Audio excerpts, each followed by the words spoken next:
Well, good morning. My name is Kimberly Plessel, and I'm a registered dietitian with Oakdale ObGyn. And this morning, what we're going to discuss is how food and menopause are connected.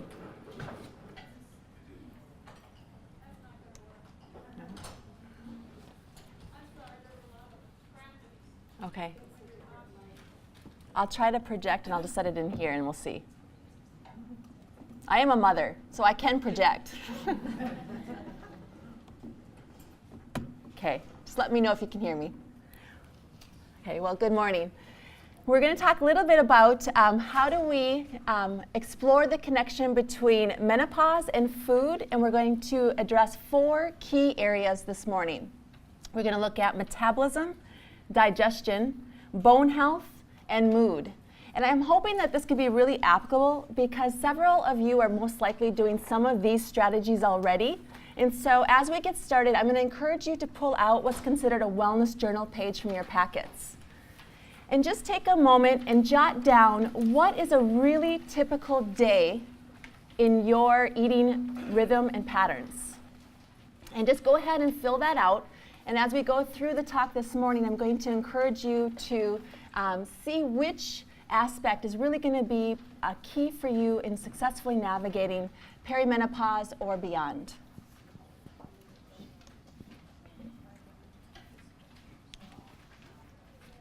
And so first off, let's talk about metabolism. The average weight gain through this period of our lives is typically about 1 pound a year. Now, this is definitely going to vary amongst each one of us. Some of us are averaging more, obviously, than 1 pound a year. I've seen women gain up to 15 to 20 pounds in 1 year, but others I've seen lose weight. And so we're going to explore possibly what are some connections and how do we work with this link between metabolism and the weight gain that a lot of us are trying to navigate. And so a lot of times the question is whether or not is it hormones or is it the aging process? And so let's first off take a look a little bit closer at just what happens as we age, specifically what happens to our muscle mass. And so it's very common that we will lose about 3 to 5% of our muscle mass after the age of 30. So unfortunately, a lot of times when we're moving through our 30s, what's happening is we're slowly losing muscle and shifting a little bit higher in fat, but we don't notice it on the scale. And then once we turn 40 and kind of moving towards 40 to 50, that's typically when you'll start seeing the weight gain. And so the goal here is to really try to minimize and keep as much muscle as possible as we move through our 40s and into our 50s. But there's definitely a hormonal link as well. And just last year, Mayo Clinic researchers found that there were 2 enzymes that work harder to store fat when we are postmenopausal. So a lot of my patients come and say, well, this is so much harder now than it's ever been in my life. And that's the work of these enzymes that are wanting to preferentially kind of hold on to our fat stores once we've moved through menopause. But the good news is there are studies out there that have shown that we can successfully navigate this time of our lives. And so specifically the Women's Healthy Initiative found that for women that were involved in an exercise and nutrition program, that the intervention group, which is going to be the darker bars, were more prevalent to losing weight through the perimenopausal transition and were less likely to gain weight than the control group. So there are good studies out there saying that this doesn't have to be something that just naturally we're going to gain 15 to 20 to 50 pounds through this period of change. And the way that we can help to support our weight maintenance efforts is really looking at how do you eat protein and whether or not you're strength training throughout this time period. I love cardio workouts. Everyone that knows me is like, that's my stress reliever, but I am definitely putting more attention into the strength training now in my 40s than I ever have before. And so what we're going to do is we're going to make sure that you have enough protein in your diet so that you can build this muscle and keep your muscle as you age. And really, it's about pausing and looking at, well, what am I typically eating throughout the day? Am I getting enough protein in my diet? You need about if you look about half your weight in pounds, that's an amount of grams of protein you need in a day. Now, I've included a handout that shows you protein content of different foods, so you can actually spot check that later on. And so try to think about, like, what is your weight, divide it in half, and that's the amount of grams of protein that you need in a day. If you do not like to do math, then a lot of my patients will just bring in their wellness journal pages and I will calculate it for them. And so really, when it comes down to it, a lot of us are consuming probably enough protein and we're pretty close to our goals, but what we're doing is we're distributing it throughout the day in small amounts at breakfast, small amounts at lunch, and then typically if we're feeding families, spouses, children, we're eating a lot of our protein, especially as animal meat, at night. And this pattern actually does not help us. What research has found is you really want to distribute your protein more consistently throughout the day. And so it becomes really key to pay attention to what are you doing at breakfast and lunch, especially for mothers, who we have a little bit more control over what we eat earlier in the day. And really our dinner plans are dictated a little bit more by preferences in the household. Who can relate with me here? And so, really putting some attention on breakfast and lunch for protein is going to be useful for a lot of my clients trying to maintain their weight through the perimenopausal transition, or even lose weight postmenopausally. So the goal here is to aim for about 20 to 25 grams of protein at breakfast, lunch, and dinner. What they're finding is that when someone eats, a 12-ounce steak, they're not even absorbing all the protein from all of that meat. You're really only going to absorb protein from about 4 ounces of animal meat at one time. And this is why the distribution is key.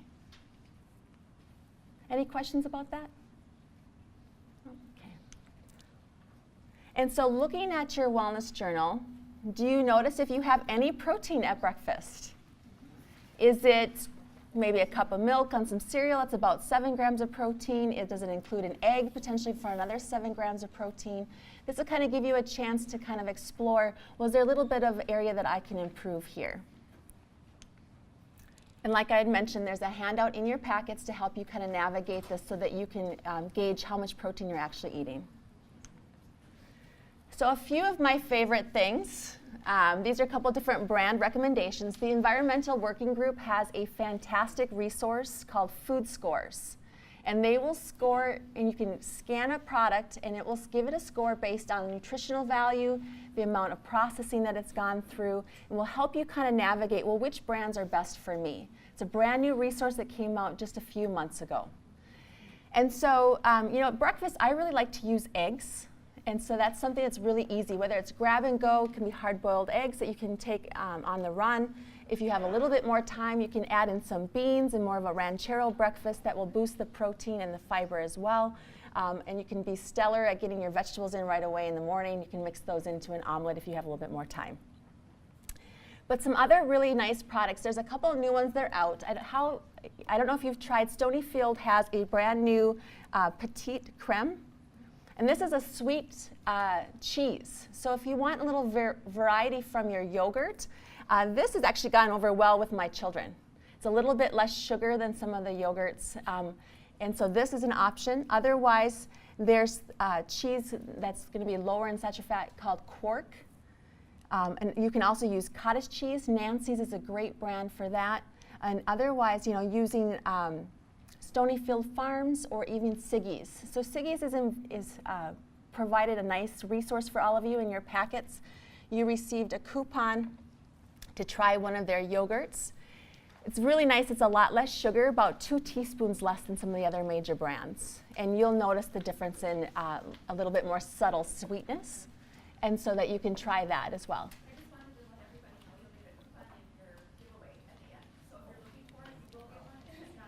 Okay, thank you. Another great option for someone that's busy and on the go is going to be kefir. And so if you want more of a drinkable yogurt, I really like the Siggi's or Green Valley Kefirs. You can even get Lifeway brands at Costco if you're shopping for a family that are small 8-ounce containers that a lot of my patients do well, where they can just kind of grab and go as they're heading out to work. And then I don't know how many of you were able to try, but we did bring in some of the Kia cereal, the flax seed, some of the hemp seeds. If you are more of a lover of oatmeal or even amaranth or some kind of grain in the morning, by sprinkling some of these products on your breakfast, this will boost the protein and the fiber as well. If you haven't had a chance to try it, I encourage you to check it out before you go. For lunch and dinner, especially lunch, a lot of times some of my patients are really looking for some flexibility. They're trying to build some of the plant-based proteins into their diet. And the Environmental Working Group's app will really highlight, some of the better brands for tuna are going to be Star-Kissed Selects or Natural Sea. If you really like the albacore, then go with a sustainable company like Seafair Pacific. And a lot of times, this is a good opportunity to work in soy during the day. And so if you are typically eating a salad and kind of lacking a little bit in the protein, or just maybe tired of chicken and greens, which is kind of a go-to lunch for a lot of my patients, I encourage them to check out some of the non-GMO soy, specifically the edamame from Cascadian Farms, Sea Point Farms, and also you can try something along tofu or even tempeh. If you're looking for beans, Amy's and Eden Organic use BPA-free cans. And so these are another nice option to kind of add in some fiber and protein into your lunches. A lot of my clients are concerned about the question of soy if they're moving through the perimenopausal time.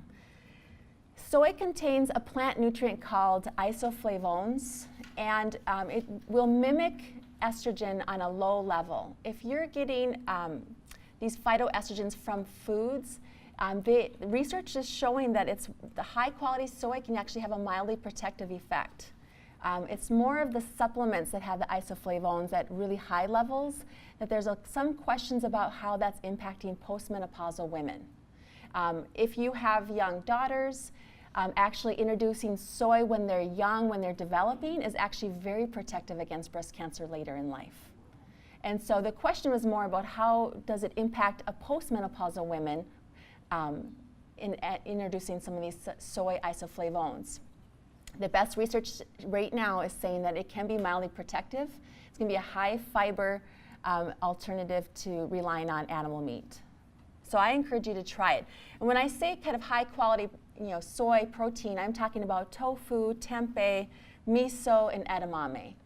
The thing you want to be careful of is avoiding all of these bars that promise high protein. The first thing I look for when I see high protein splashed across the front of a package is, does it contain soy protein isolates? These are going to be much more processed forms of soy, and I don't like to rely on that form. And so you don't necessarily need to be adding in all these different kinds of high protein bars. You can definitely accomplish your needs with whole food sources. Now, if we've got the protein there, we're ready to build some muscle. The next step is to actually stress the muscle so it gets stronger. And so for those of you that are not actively strength training, I really highly encourage you to consider creative ways to work this in. Whether or not it's going to be a video at home, it can be a gym membership, it can be a personal trainer. It can vary in all different aspects. The goal is that you strength train 2 to up to 3 times a week, because then you'll be stressing the muscle enough to build it. And so for those of you that are actively exercising, you probably know that a rep is the number of times you do an exercise. Well, I used to work with an exercise physiologist at the Marsh, and he was a fantastic educator. And what he taught me was that these first 8 to 11 reps are really getting you ready for that last one when it's kind of a struggle before you lose good form. That last rep is where you build 90% of the muscle fiber right there. So if you can do something for 20, 30 different times, you probably need to go up in the weight. The Center for Disease Control has a fantastic resource on their website on strength training. And a lot of times what I'll do is I will recognize the Fitness Buddy, recommend the Fitness Buddy app, because it will go over many different exercises that you can do by muscle group, and it will show you by bands, kettlebells, free weights, machines, so you can use that as kind of a nice starting guide and then find other resources to build upon it. Okay, so now we're going to move on to digestion. And the link here, so as we move into our wellness journal, we're going to go a little bit further into looking at how do we span our carbohydrates out throughout the day. And I'll talk about why that's important in a moment. And this is where you'll have to take your donuts outdoors, because I don't want to inhale secondhand carbs. Now, there's a lot of movement in the media with the paleo diet, with the low carbs. And I don't want you to be fearful of carbohydrates. They are the primary fuel for your brain, but we just need to be more conscious and mindful of how much we're eating and how to span them out in a way that works for us. And the reason why is that, as we all know, as we age, we're going to shift our body shapes often from the more pear to the apple shape. And when we start gaining weight in our middle section, we become more insulin resistant. And so by spanning the carbohydrates out, the goal is that we're never really overwhelming our physiology and having to deal with a large surge of carbohydrates at one time. So when we talk about insulin resistance, what we're really looking at is whenever we're eating anything that's not animal meat or fat, it's a carbohydrate. And so in essence, what happens is that we'll eat the food, it'll get broken down in the stomach and move into the small intestine to be absorbed into the blood supply. The body will recognize a surge in the blood sugar, right? Because everything will break down into the smallest molecules, which is going to be more like glucose. And the pancreas will recognize this. So our pancreas will release insulin to kind of help us move the carbohydrate or the glucose from the blood into our cells, our brain cells, our muscle cells, our fat cells, any tissues that need to be fueled. Unfortunately, when we become insulin resistant, the insulin, which typically acts like a key to open up the cell doors, isn't able to do it as effectively. And so the sugar stays in our blood, so our body thinks we need more insulin, so the pancreas will release more, and it becomes kind of almost a vicious cycle because your body wants to still eat because it hasn't gotten the nutrition that you've had. So you kind of notice cravings for sugar. Sometimes people will notice big swings in their energy levels. And so we really want to support a nice, even pattern of how you're eating your carbohydrates spread throughout the day.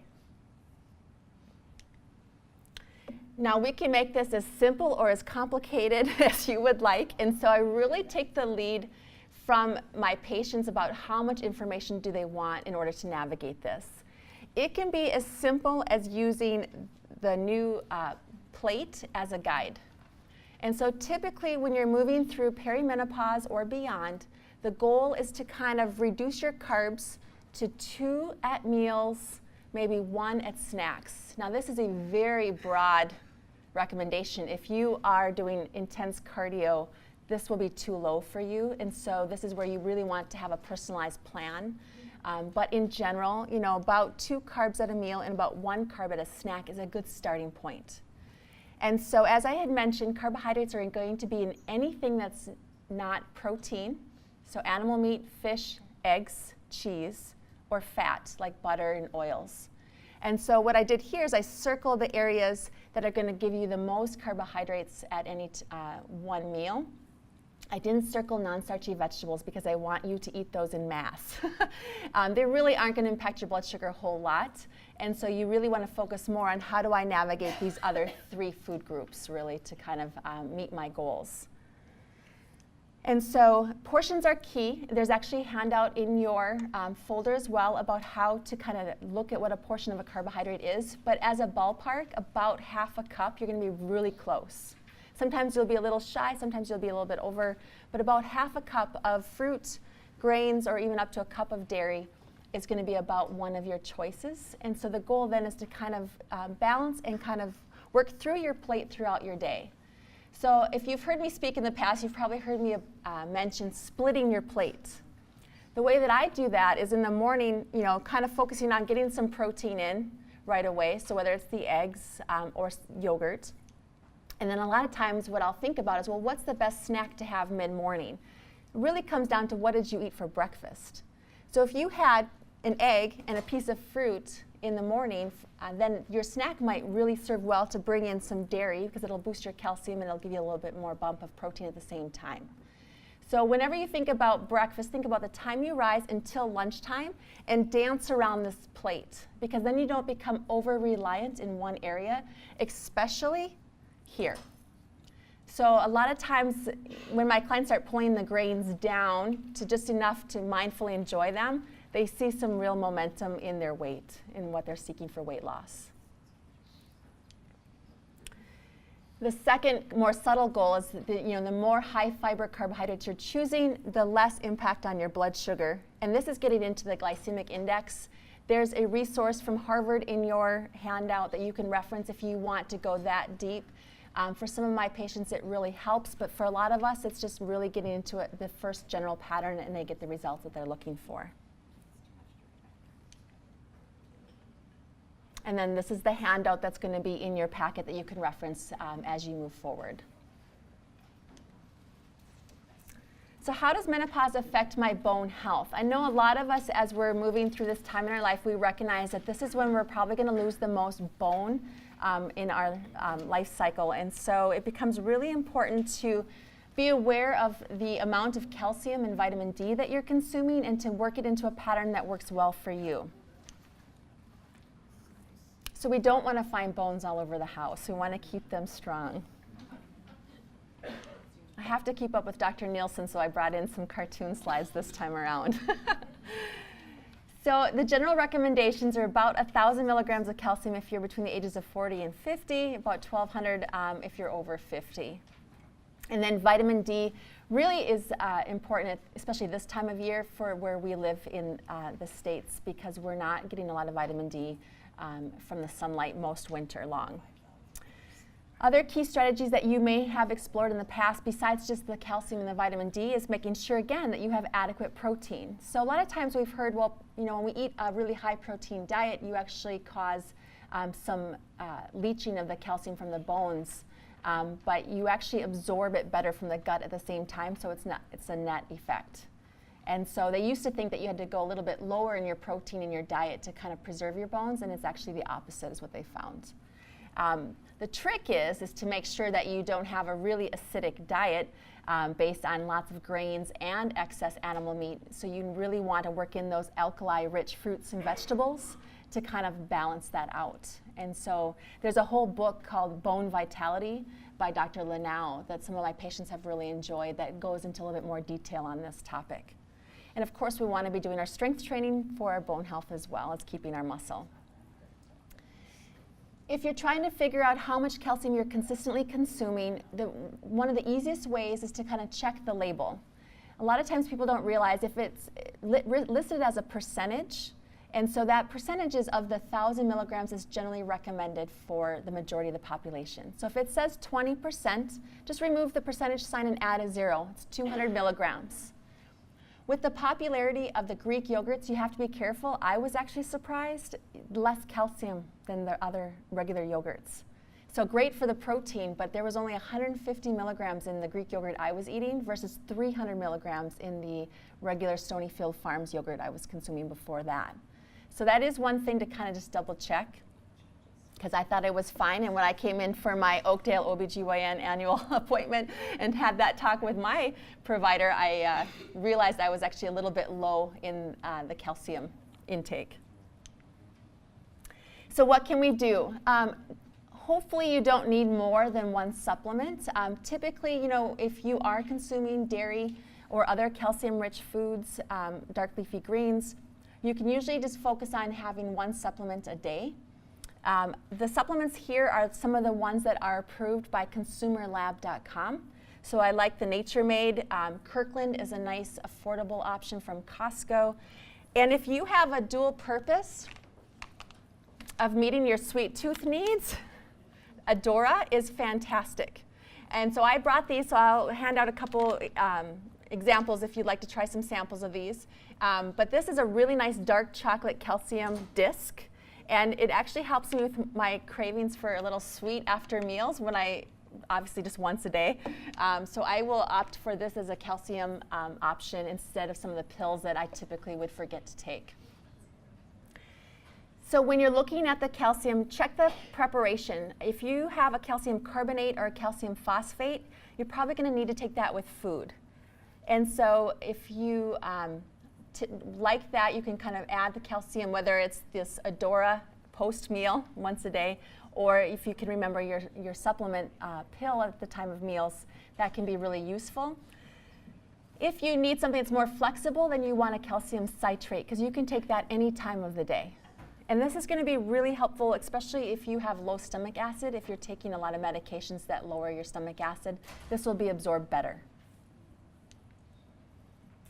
And so thinking about vitamin D, we're going to wrap this in as well as important as the calcium. And this is what the research has shown. So you want to have vitamin D with your calcium supplement.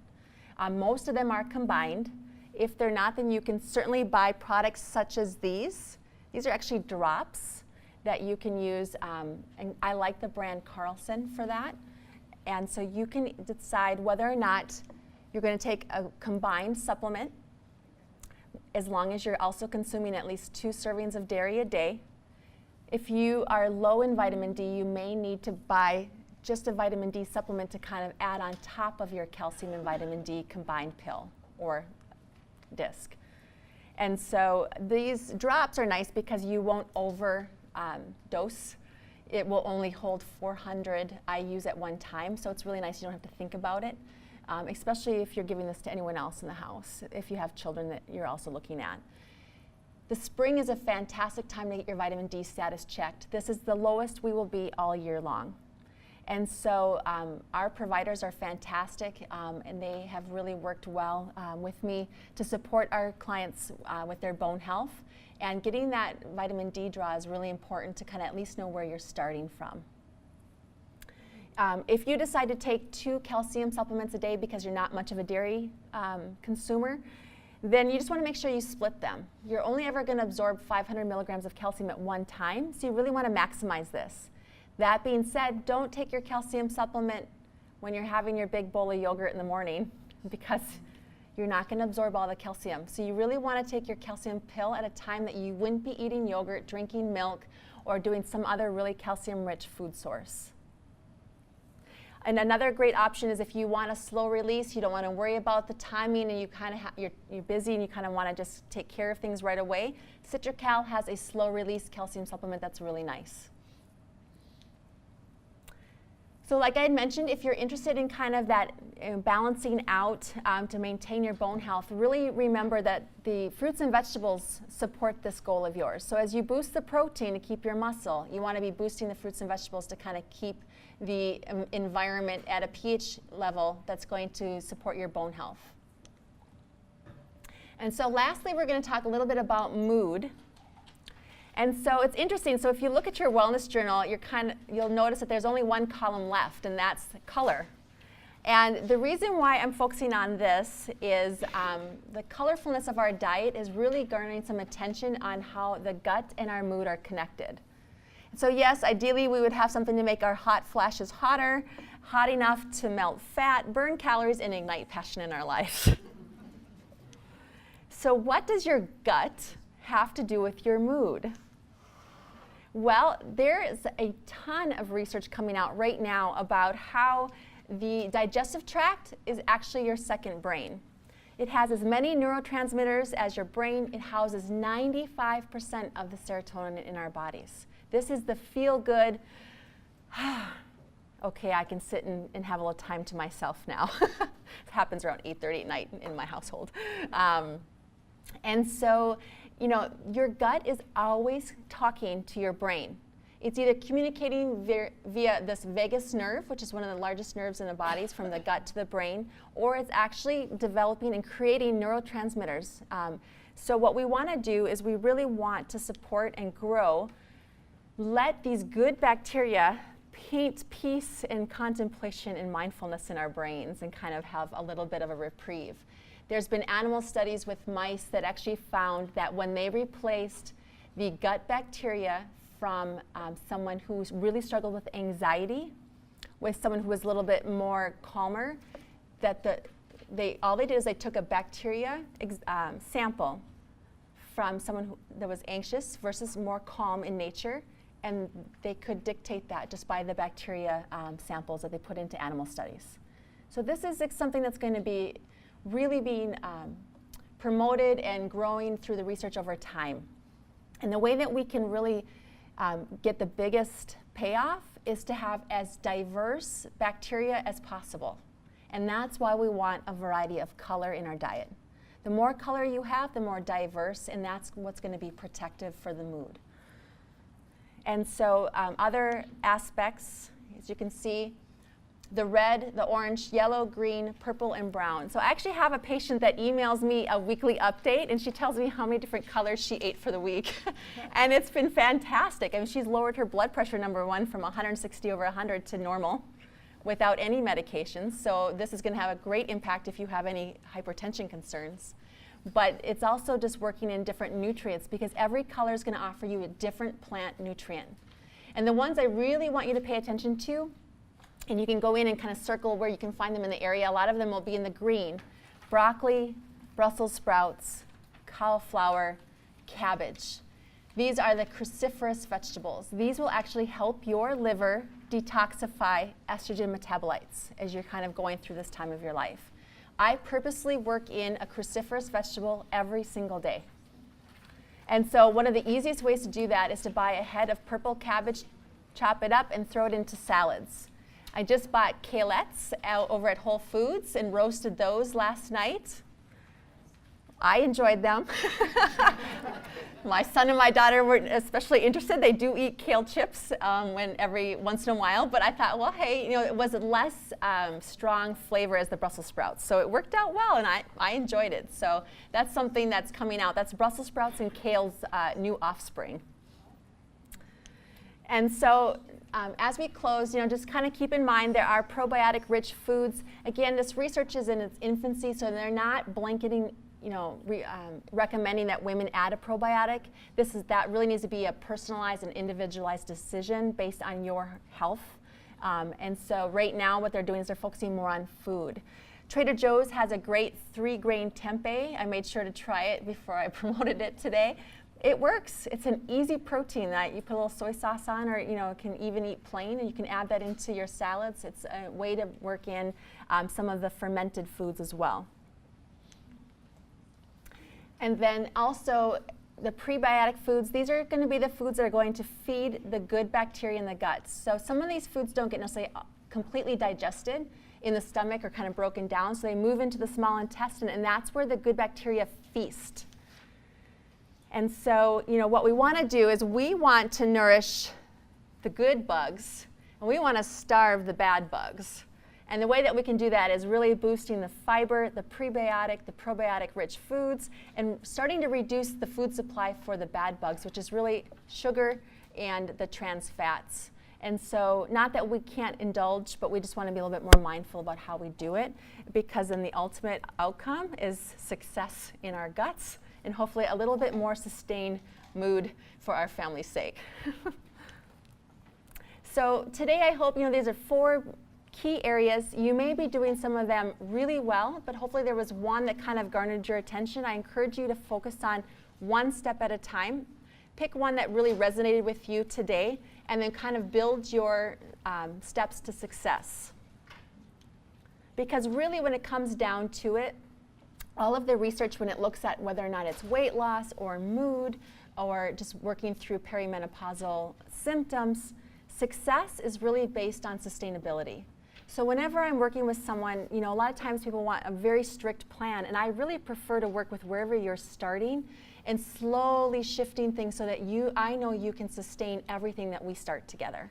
And so you kind of really want to take more of a lifestyle approach. It will be a much easier transition and much more enjoyable. So if you'd like some support, please let me know. I'll be here afterwards. And I also have, we're having some fun snacks. I have some coupons for some nut-based treats that we'll be highlighting in a few moments. So thank you very much. you.